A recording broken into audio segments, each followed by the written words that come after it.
Hey everyone, it's Jenna and Ron here for this week's edition of Ask Ron.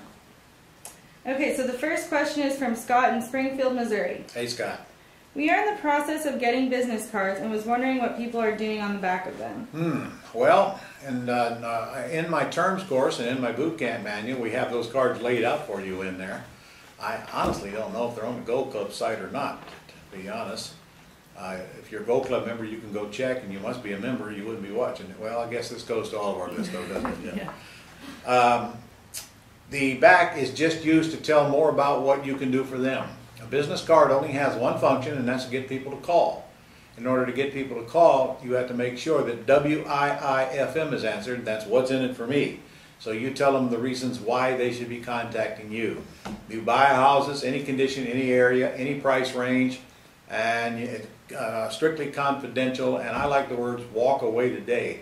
Those words should all be on your business card and give them a place to contact you, and that's pretty much the gist of it. But I always use the back to tell more. The more you tell, the more you sell. Okay, the next question is from Cindy in Cary, North Carolina. Hi, Cindy.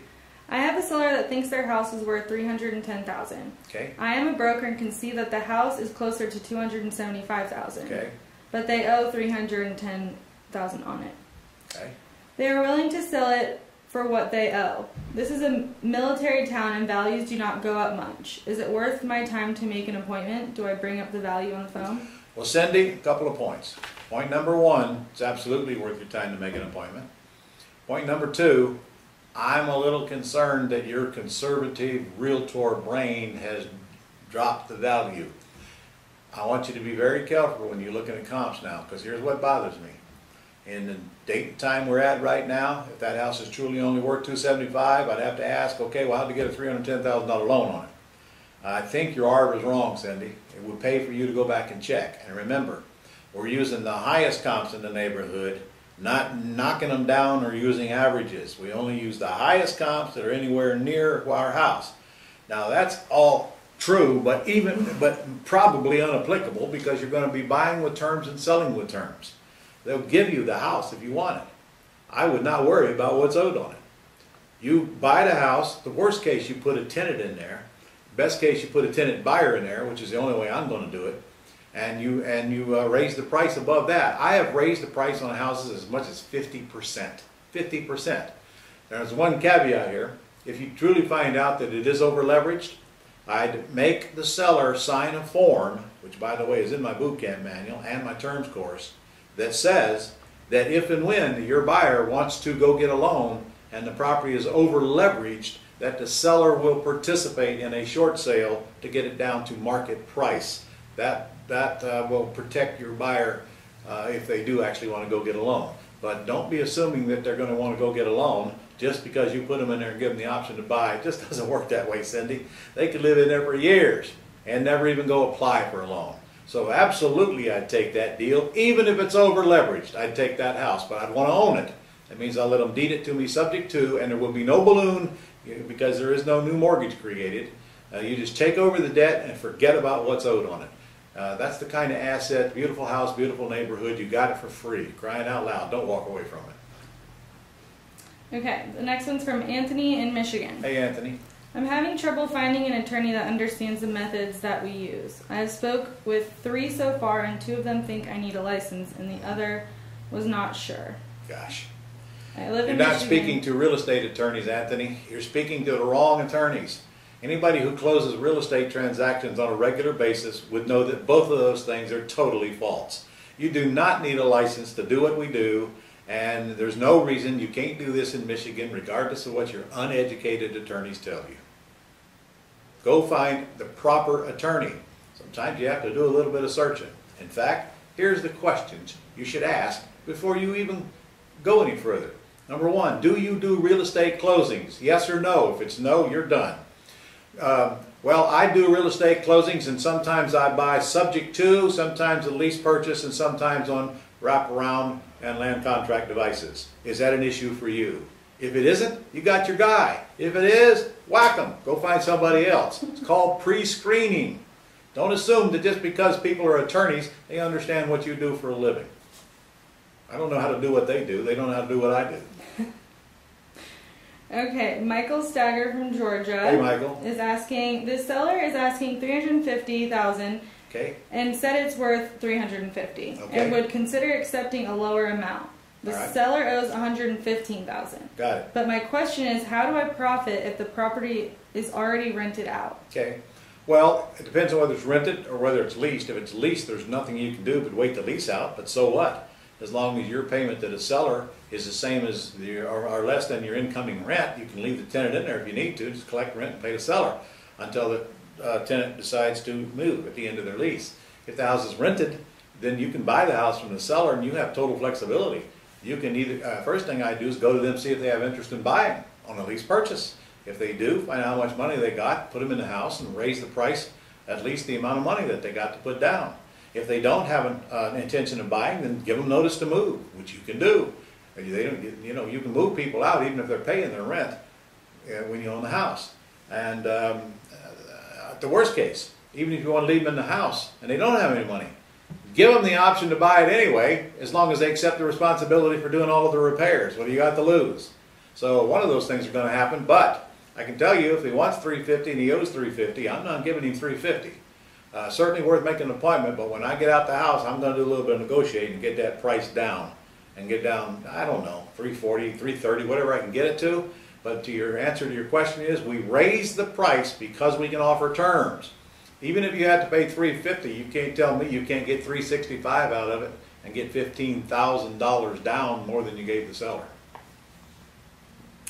Okay, the last question is from Anna in Virginia Beach.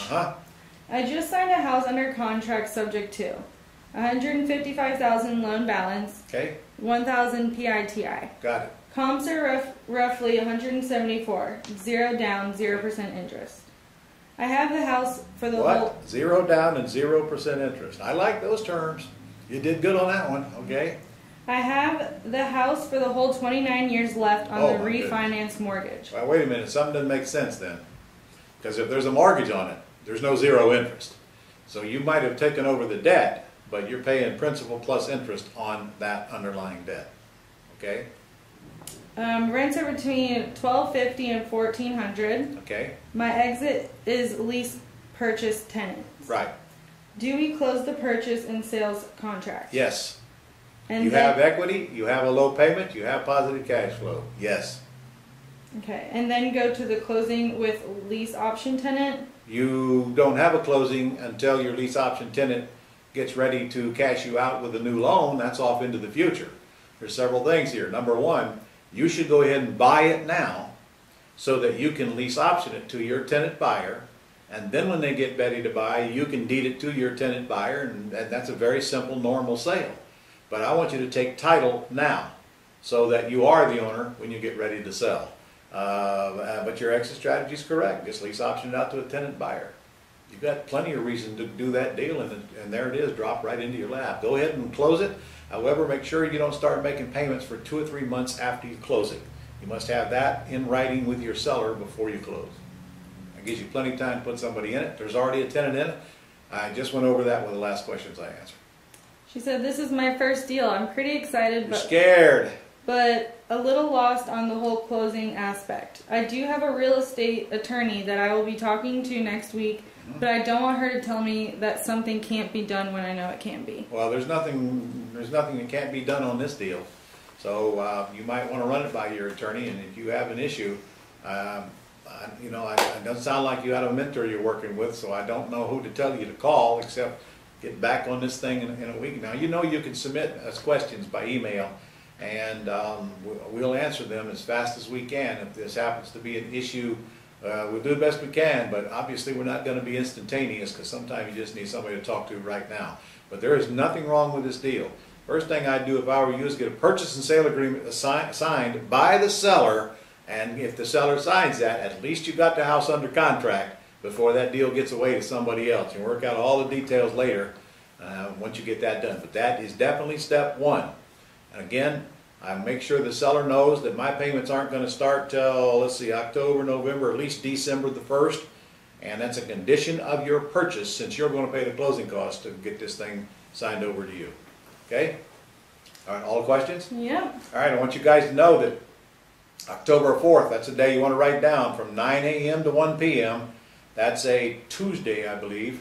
On October the 4th, I'm going to be delivering a 4-hour condensed terms boot camp in those 4 hours.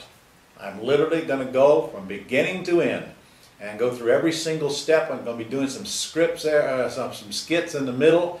We're delivering you a complete manual. We're delivering you forms and agreements and lessons and DVDs and videos of deal structuring and calls that I made to sellers, and a huge big old package of stuff for $199.